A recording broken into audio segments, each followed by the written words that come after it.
دايما حسن حمدي بيعتز قوي ان هو يقول وشهرته الكابتن حسن حمدي. لو بصيت دي معانا ورقتين بيها. يا ريت تيجي يطلع لنا بيها على الشاشه. انت وضحتها للاستاذ سعد، مساعد المخرج الاستاذ سعد اكرم. انت بتقول لي دايما هو بيقول حسن حمدي يفتخر بالشهره، ولكن الشركات دي كان ما فيش خالص. محمد محمود حمدي اسماعيل بس. علشان ايه المشكله يعني؟ المشكله في حاجه. المشكله انه مش عايز حد يعرف ان في شركه معموله. ما النهارده في السجل في السجل التجاري لما هيعرف ان وشهرته الكابتن حسن حمدي وهيتذاع وهينتشر ان حسن حمدي عامل شركه مع اولاد ابراهيم، وكانت اتعرفت من بدري. لكن هو علشان يكتموا على الموضوع شال عمليه الشهره دي خالص. الاستاذ خالد مخلص هو معايا على طول ومع حضرتك.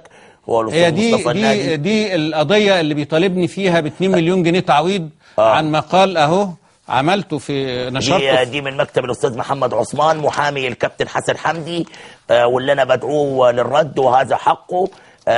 محاوله اخفاء اسم الشهره في السجلات التجاريه، في حين انه بيكتبها في القضايا اللي رافعها على الناس قصدك. وبيكتبها في اي حته محدش يعرف محمد ما عدا السجلات بتاعت انتر جروب خالص.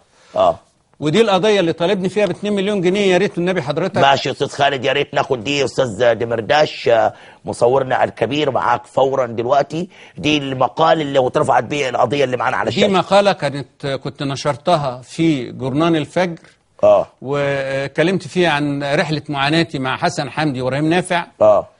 وبيطالبني فيها ب 2 مليون جنيه، وكانت اسرع قضيه في تاريخ مصر في السب والقذف. وجيت تم الحجز على بيتي. بعتوا لي بسبب هذه المقاله جاء الحكم. نرجع للحكم تاني يا استاذ خالد، الورقه اللي نرجع لها تاني. بسبب دي جاء الحكم ده. خدت كام بقى؟ هو ب 2 مليون. خدت كام بقى؟